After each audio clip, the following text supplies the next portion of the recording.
जैसा कि आपको मालूम है कि पार्लियामेंट ऑफ इंडिया ने 74 कॉन्स्टिट्यूशनल अमेंडमेंट के तहत एक कानून बनाया और साल 2021 में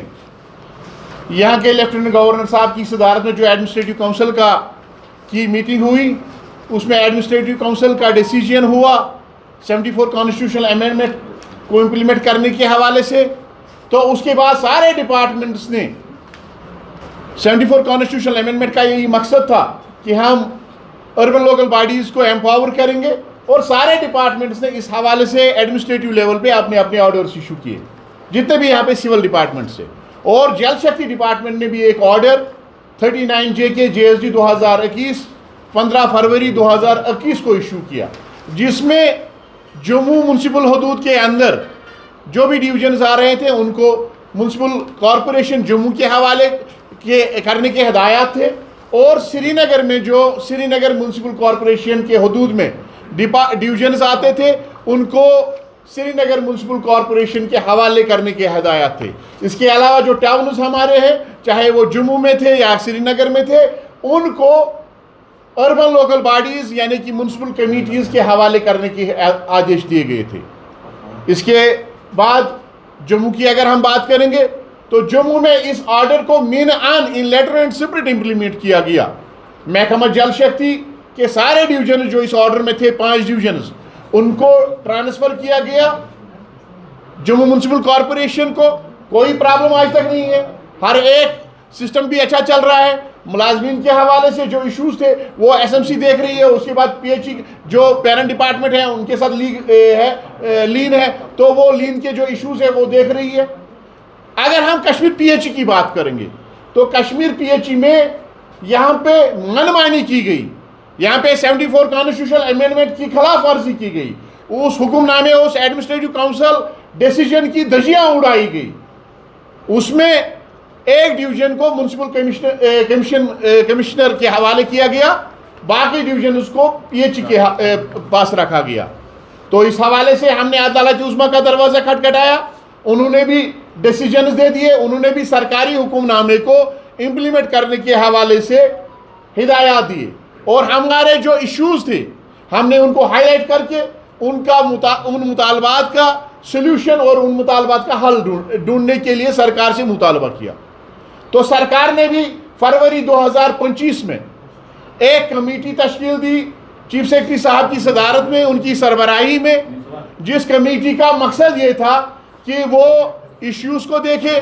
वो मामलात को देखे, वो मुतालबात को देखे और इनका सल्यूशन, इनका हल ढूंढ के सरकार के सामने पेश करें।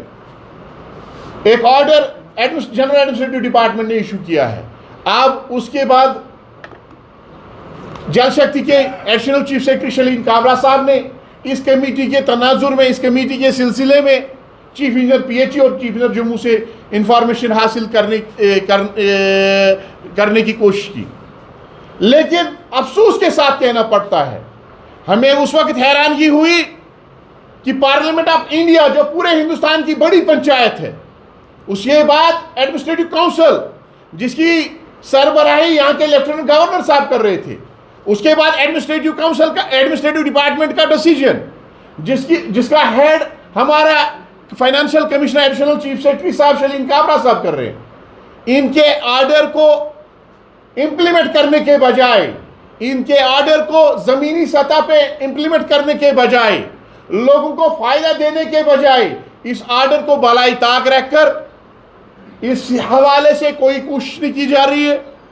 कोई पेशरफ्त नहीं हुई। इसके बरक्स चीफ इंजीनियर PHE कश्मीर अपनी लेवल पे और एक कमेटी तश्कील देता है, और उस कमेटी का ये मकसद होता है कि आप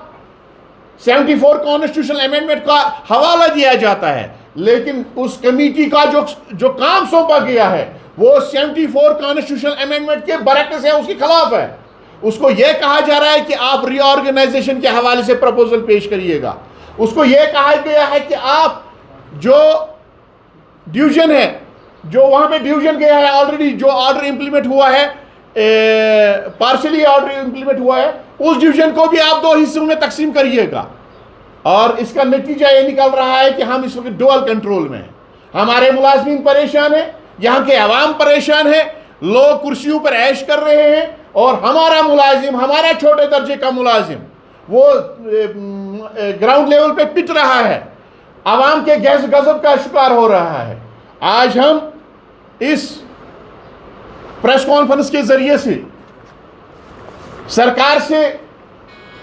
गुजारिशात करना चाहते हैं, उनसे हम पूछना चाहते हैं, एक सरकारी मुलाजिम को, एक सरकारी ऑफिसर को आप तनख्वाह इसलिए दे रहे हो ताकि ये सरकारी अहकामात को की अमलावरी करे, ये सरकारी काम काज का हिस्सा बने, उसको अंजाम दे, कि इसलिए तनख्वाह देते हो कि ये एडमिनिस्ट्रेटिव काउंसिल का डिसीजन न करे, इसलिए ये तनख्वाह देते हो कि ये पार्लियामेंट ऑफ इंडिया की पास करदा कानून को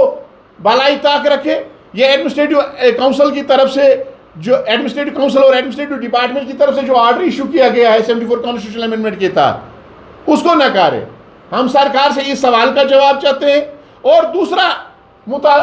दूसरी बात जो हम सरकार से छोड़ हड़ताल पे जाएंगे, और काम छोड़ हड़ताल का नतीजा ये होगा कि आपका यहाँ का सिस्टम जो है वो मुकम्मल, काम करने वाले बैठ जाएंगे तो काम ठप हो जाएगा, पानी की एक बूंद किसी जगह नहीं मिलेगी। तो इसकी तमाम तर जिम्मेदारी यहाँ के चीफ इंजीनियर PHE कश्मीर जनाब चौधरी ताज साहब पे आयद होगी। इसके साथ ही हम financial commissioner, additional chief secretary PHE Jammu Kashmir जल शक्ति डिपार्टमेंट, उनसे गुजारिश करेंगे, दर्दमंदाना अपील हमारी उनसे होगी कि वो इस मामले में ज़ाती दिलचस्पी लेकर 74 कॉन्स्टिट्यूशनल अमेंडमेंट को इम्प्लीमेंट करने में अपना अहम रोल